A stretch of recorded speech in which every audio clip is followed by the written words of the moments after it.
능력의 말씀으로 만물을 붙드시며, 두 번째로 공명 마이크로 캐버티라는 제목으로 말씀을 전하겠습니다. 이 모든 물체는 자신의 고유 진동, 웨이브가 있답니다. 외부로부터 동일한 진동수의 자극을 받으면 그 진동이 증폭이 된대요. 과학 용어로 마이크로 캐버티, 공명이라고 한답니다. 과학 원리지만 신앙 원리에도 적용이 됩니다. 성경으로 하면 농사 원리를 신앙 원리로 적용을 합니다. 알곡과 가라지 비유, 씨 뿌리는 비유, you will reap what you sow, 뿌린 대로 거둔다가 그걸 말합니다. 1850년에 프랑스에서 발생한 앙제 다리 사고가 있었답니다. 478명의 군인들이 행진하듯이 열병식 하듯이 발을 구르며 발을 맞춰서 앙제 다리를 걸어가다가 공명이 일어나서 다리가 무너졌답니다. 군인들이 많아서 무거워서 무너진 게 아니라 군인들의 발자국 소리가 내는 진동수가 그 다리의 고유 진동수와 일치하면서 다리가 무너졌대요. 1831년에는 영국 맨체스터에 있는 브로튼 서스펜션 브리지에서 74명 밖에 안 되는 군인들이 발을 맞춰 행진하는데 다리가 붕괴되었답니다. 역시 군인들이 무거워서가 아니라 그 군인들이 내는 진동수와 그 다리의 고유 진동수가 일치하면서 다리가 무너졌대요. 이 맨체스터 다리 붕괴 사진은 없어서 이제 이전 사진입니다. 기사는 인터넷에 다 있습니다. 곧 군인들이 무질서해 보여도 발을 맞춰 걷지 않았다면 다리가 무너지지 않았을 거라는 거예요. 그래서 군인들이 행진할 때 그러니까 열병식을 제외하고는 일부러 발을 또 안 맞추기도 한답니다. 1940년에는 미국 워싱턴 스테이트의 타코마 다리가 무너졌답니다. 이 타코마 다리는 90마일의 바람이 불어도 견딜 수 있게 만들어졌대요. 그런데 30마일의 바람이 불면서 무너졌답니다. 그것도 완공된 지 3개월밖에 안 되는 새 다리가 무너졌대요. 역시 공명현상 때문입니다. 90마일의 바람은 견디는 다리가 그 다리의 고유 진동수와 일치하는 30마일 정도의 바람이 불자 무너졌다는 거예요. 이 공명의 원리를 성경으로 적용하면 홍해 바다가 갈라진 것도 그렇게 비유할 수 있습니다. 출애굽기를 보면 큰 바람, 신풍, 하나님의 바람, 디바인 윈드가 홍해를 가릅니다. 여호와께서 큰 동풍, a strong east wind가 밤새도록 all that night 불어 바다를 물러가게 하시니 물이 갈라져 바다가 마른 땅이 된지라. 곧 순식간에 바다가 갈라진 게 아니라 밤새도록이 말하듯이 일정한 시간이 걸려서 바다가 갈라지고 땅이 마릅니다. 특별히 동풍, 이스트 윈드가 중요한데요. 출애굽한 백성들은 시내반도에 서 있고 이스라엘 땅은 홍해 건너편에 있습니다. 지도로 하면 시내반도 쪽은 서쪽이고 이스라엘 땅은 동쪽, 오른쪽입니다. 그런데 동풍이 불었다고 말합니다. 곧 바람이 내 얼굴을 향해 불어요. 머리카락은 뒤로 날리는 겁니다. 그 말은 홍해가 내 눈앞에서 갈라져서 이스라엘 쪽으로 갈라져 나간 게 아니라 반대편에서 갈라져서 내 쪽으로 오고 있다를 말합니다. 동풍이 분다, 얼굴을 향해 바람이 분다와 밤새도록이 그걸 말합니다. 목사님 찰튼 헤스턴 주연의 10계란 영화를 보면 바닷물이 이스라엘 백성 앞에서 동쪽으로, 앞쪽으로 갈라져 나가는데요. 그건 영화에서 그렇게 만든 겁니다. 그러니까 유튜브에 그 영화 장면을 보면 얼굴로 바람이 불어서 그 이스라엘 백성들의 머리는 뒤로 날립니다. 동풍이 분다는 제대로 표현을 했어요. 그런데 바다는 백성들 앞에서 건너 쪽으로 나갑니다. 바람이 바닷물을 밀고 나가요. 그러면 서풍인 거죠. 등장인물이 이렇게 말합니다. The wind opens the sea. 바람이 바다를 가르고 있어요. 서풍이 분다는 거죠. 바람의 방향이 성경과는 다릅니다. 곧 영화적 감동을 주기 위해서 그렇게 한 거지, 성경적으로 하면 내 얼굴을 향해서 부는 바람, 곧 동풍이 바다를 갈라서 내 쪽으로 오고 있는 겁니다. 적용하면 기도 응답이 당장 내 눈에 보이질 않습니다. 바람만 느껴져요. 바람의 특징은 보이지 않는다는 거죠. 곧 내 앞에 홍해로 대표되는 엄청난 문제 난제들이 아직 해결은 안 됐습니다. 그 대신에 하나님이 역사하시는 것은 느껴져요. 바람만 붑니다. 그런데 결국 내 눈앞에 일정 시간이 지나면 드러납니다. 밤새도록이 그걸 말해요. 때론 성도의 기도가 인내를 유합니다. 기도응답에 그런 차원이 있어요. 다니엘도 그런 기도를 했습니다. 다니엘이 기도한 첫날 하나님은 응답하시기로 결정을 하셨습니다. 그리고 천사를 보내서 알려주시는데 21일이 지난 뒤에 알려주셔요. 응답하기로 정하신 건 첫째 날인데 천사는 21일 뒤에 옵니다. 때론 하나님 그렇게 역사하십니다. 분명 하나님의 일하고 계신데 해결하시는데 그걸 내가 확인하는 것은, 질병이 낫는 것은, 문제가 해결되는 것은 일정 기간, 밤새도록으로 대표되는 시간이 걸린다입니다. 여기에 성도의 인내가 있습니다. 그래서 기도할 때 포기하지 말아야 되고 낙심하지 말아야 됩니다. 반드시 하나님 여러분의 기도를 들으시고 응답하실 줄로 믿습니다. 그렇게 홍해에 큰 동풍이라는 외부 충격이 가해집니다. 그러자 바다가 갈라지고 바다 바닥이 마르게 됩니다. 그걸 영어 성경은 strong wind라고 말을 해요. 공명으로 하면 홍해의 고유 진동에 사람은 맞출 힘이 없습니다. 그러나 하나님은 strong wind를 불어서 바다를 가르셔요. 비유로 하자면 그렇다는 겁니다. 여리고 성이 무너진 것도 그렇게 비유할 수 있습니다. 이스라엘 백성들이 6일 동안 여리고 성을 하루에 한 번씩 돌고 마지막 날에는 7번, 도합 13번을 돕니다. 20세 이상 남자 군인만 행진을 해서 도는데 20세 이상 남자 수는 60만 명입니다. 전술한 군인들이 발을 맞춰 행진할 때에 74명밖에 안 되는 그 인원이 발을 맞춰 걸을 때 영국 맨체스터 다리가 무너졌다로 하면 60만 명의 군인들이 만약 발을 맞춰 걸었다면 그 진동의 힘이 크겠죠. 그리고 마지막 날은 7번을 돕니다. 그리고 함성을 지릅니다. 함성도 이제 진동이죠. 성을 도는 일은 20세 이상 남자 군인만 했지만 함성은 모든 이스라엘 백성이 다 지르라 하십니다. 곧 20세 이상 남자가 60만 명이면 전체 백성은 200만 명에 가까운 거죠. 곧 200만 명이 함성을 지릅니다. 거기에 하나님도 힘을 더하시면 진동이 증폭이 되면서 성이 무너질 수 있다는 거예요. 물론 이렇게 설명 안 하고 하나님의 전능하심으로 하셨다 해도 됩니다. 그러나 그렇게 비유할 수도 있다는 거예요. 진동의 힘을 강조하는데요. 실제로 웨이브, 진동은 이미 무기로 쓰이고 있습니다. EMP, Electromagnetic 펄스라고 이미 있습니다. 펄스, PULSE도 결국 진동, 웨이브입니다. 자동차가 가고 있는데 EMP를 쏘면 자동차가 멈춥니다. 완전 고장이 나요. 곧 EMP 공격은 눈으로 보이지 않고 물리적 충격도 가해지지 않습니다. 그러나 기계들이 무력화가 돼요.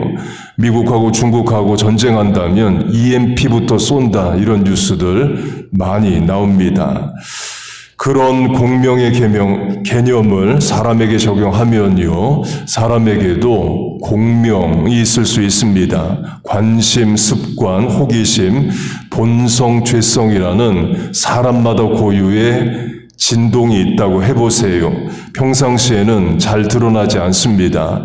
그런데 외부로부터 그 관심, 본성, 죄성, 진동과 일치하는 자극이 주어질 때에 공명이 생길 수 있습니다. 내 안의 본성, 죄성이 증폭이 되고 발현이 될 수 있어요.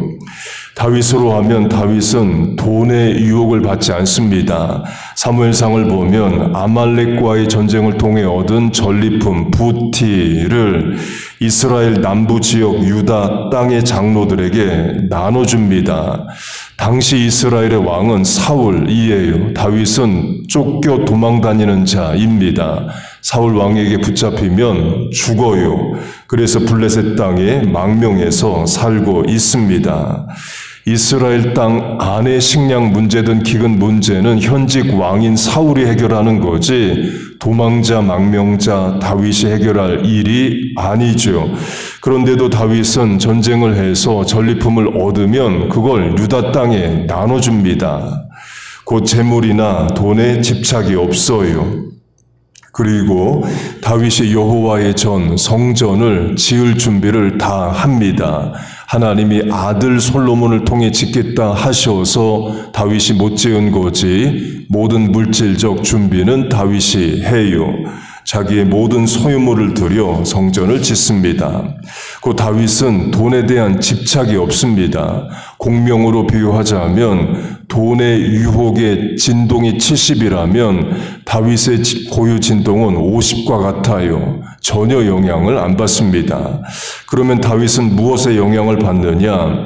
이성, 여성의 영향을 받아요. 밧세바 사건이 그걸 말하죠. 목욕하는 여자를 보고 그 안에 본성, 죄성이 증폭됩니다. 그리고 한 번 간음하고 계속 간음하고자 그 남편을 죽입니다. 끝까지 가는 거죠. 전술한 브릿지, 다리에 고유 진동이 있는데 외부로부터 같은 진동수가 충격에 가해지면 다리가 무너지는 것처럼 마귀는 다윗의 고유 진동이라 할 수 있는 본성 죄성에 자극, 틈을 줍니다. 곧 마귀는 다윗을 돈으로 유혹 안 합니다. 이성으로 유혹을 해요. 그러면 다윗은 끝까지 갑니다. 살인의 죄까지 지어요. 반대의 경우는 사울왕입니다. 사울왕은 간음의 문제는 없습니다. 그 대신에 명예의 문제가 있어요. 그러면 마귀는 사울을 명예로 유혹합니다. 그 자극을 받으면 사울은 끝까지 갑니다. 하나님이 아말렉과의 전쟁을 명하시면서 아말렉을 진멸하라 하십니다. 여자, 아이, 노인까지 다 죽이라 하셔요. 이유는 출애굽 당시 아말렉 족속이 하나님의 백성을 공격하고 괴롭혀서 그렇습니다. 400년 전의 일이지만 하나님이 심판하고자 하셔요. 이것도 무서운 말씀이죠. 죄는 반드시 죄값을 불러온다입니다. 400년이 지났다고 해서 그 죄가 없어진 게 아니에요. 400년이 지나도 하나님이 심판하십니다. 그렇게 하나님이 사울 왕에게 승리를 약속하시고 진멸의 명령을 하십니다. 그러면서 부티, 전리품을 취하면 안 된다 하셔요. 재물이든 사람이든 짐승이든 아무것도 취하지 말라 하십니다. 그런데 사울이 불순종합니다. 살리고 싶은 사람 살리고 짐승들 살려서 와요. 그리고 전쟁의 승리를 기념하기 위해서 기념비를 세웁니다. 사무엘상 15장 자기를 위한 기념비를 세우고 A monument in his own honor. 하나님을 위한 기념비가 아닌 자기를 위한 기념비를 세웁니다. 불순종한 자가 자기 honor, 명예는 챙겨요. 당연히 하나님 진노하시죠. 선지자 사무엘을 보내서 심판하십니다. 순종이 제사보다 낫고 듣는 것이 수양의 기름보다 낫다는 그 유명한 말씀이 그 장면에서 주어집니다. 그리고 하나님이 사울을 버렸다는 심판을 전하십니다. 여호와께서 왕을 버려 이스라엘의 왕이 되지 못하게 하셨음이니이다. 하나님으로부터 사울이 버림을 받습니다. 그러면 그때라도 정신을 차리느냐? 못 차립니다. 끝까지 자기 명예를 추구해요. 다윗으로 하면 한 번 간음하고 거기서 멈춰지지가 않습니다. 그 남편을 살인하고 아내로 삼을 정도로 끝까지 가요. 사울도 끝까지 갑니다. 사울이 이걸 요구합니다. 사울이 이르되 내가 범죄하였을지라도 이제 청하옵나니 내 백성의 장로들 앞과 이스라엘 앞에서 나를 높이사 honor me를 요구합니다. 끝까지 자기 명예를 추구하는 거죠. In his own honor me를 추구합니다. 사울은 이성의 유혹에 넘어가지 않습니다. 명예에 넘어가요. 그러면 마귀는 명예로 사울을 유혹합니다. 공명으로 하면 사울 안에 있는 고유 진동, 그 안에 본성 죄성이 명예욕이라면 마귀는 외부 자극을 통해서 그의 명예로 범죄하고 결국 망하게 한다는 겁니다. 그러면 나는 어떨까요? 나는 어떤 면에 유혹을 받고 약할까요? 나는 내 약함, 죄성을 알기는 할까요? 그 아는 죄성 본성을 이기고 있습니까? 아니면 늘 지고 있나요? 우리도 다윗과 같고 사울과 같습니다. 우리가 만 가지 죄를 짓는 게 아닙니다. 오늘은 1에서 10번, 내일은 11번에서 20번 이렇게 만 가지 죄를 돌아가면서 짓지 않습니다. 주로 짓는 죄를 반복해서 짓습니다. 나도 알고 마귀도 알아요. 그 죄를 다스려야 됩니다.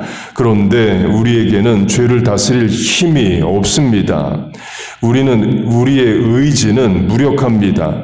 기분, 감정도 못 다스립니다. 자식이 별 생각 없이 하는 말에도 부모는 낙심하고 분노하고 그래요. 내가 나를 위해 정한 결심도 작심삼일로 오래 못 갑니다. 그래서 붙잡아야 할 것이 말씀이에요. 우리가 말씀을 붙잡으면 말씀이 우리를 붙잡아 줍니다. 여러분 믿습니까? 본문으로 하면 능력의 말씀으로 만물 all things를 붙드십니다. 그 만물에는 내 인생, 자녀 인생, 우리의 계획, 사업, 학업, 생각, 판단, 나라, 역사, 교회 다 포함이 됩니다. 주일 설교에서 강조를 했습니다. 그렇게 말씀이 나를 붙잡아 줍니다. 그리고 바로 이어지는 말씀이 죄를 정결케 하는 일을 하시고 이에요. 곧 말씀을 붙잡으면 말씀이 나를 붙잡아 주시는데 내 죄된 본성, 구습악습을 붙잡아서 범죄하지 않게 바른 판단과 실천을 하게 하신다는 겁니다. 곧 내 죄의 본성은 흔들립니다. 외부 자극이 오면 심하게 흔들려요. 그러나 말씀을 붙잡는 자는 흔들리지 않게 하시겠다는 거예요. 공명으로 하면 내 진동수는 그 유혹에 본성상 반응합니다. 그러나 말씀이 방어가 되고 울타리가 되고 산성이 돼서 지키고 인도하신다를 말합니다. 어려울 때, 괴로울 때도 마찬가지입니다. 우리 말씀 붙잡고 이겨 나가는 거예요. 오랜 기도에도 마찬가지입니다. 말씀 붙잡고 인내하는 겁니다. 말씀의 인도를 따라 살아가는 거예요. 그게 살 길이고 바른 길입니다.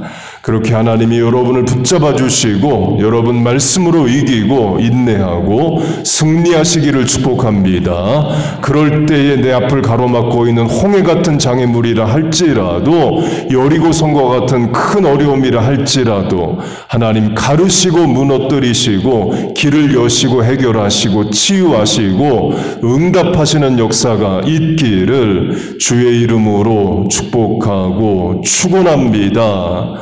아멘. 우리 주여 한번 부르고 주신 말씀 붙잡고 같이 통성으로 기도하겠습니다. 주여. 하나님 아버지, 이 시간 기도의 자리로 우리를 부르심을 감사합니다. 하나님 은혜를 내려 주옵소서. 연약한 인생이 하나님의 인도하심을 구합니다. 병든 인생이 하나님의 치유를 간구합니다. 무너지고 쓰러진 인생이 하나님의 일으켜 주심을 간구합니다.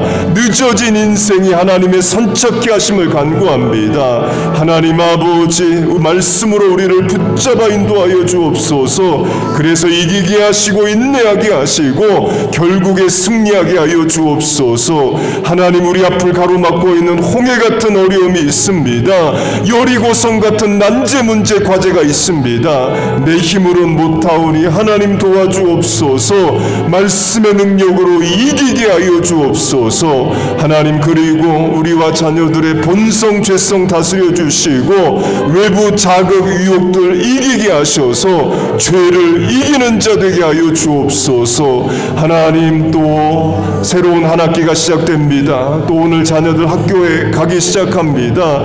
하나님, 학교라는 현장에도 하나님 함께 하시고 은혜를 내려 주옵소서. 성도의 자녀들 이기고 승리하게 하여 주옵소서. 하나님, 또 이 가을에 계획하고 소원하는 일들 형통케 하시고 하나님의 은혜가 풍성하게 하여 주옵소서. 하나님, 이 자리가 하늘에 닿는 기도를 하게 하시고 하나님, 우리의 기도를 들으시고 은혜와 능력을 더하여 주옵소서.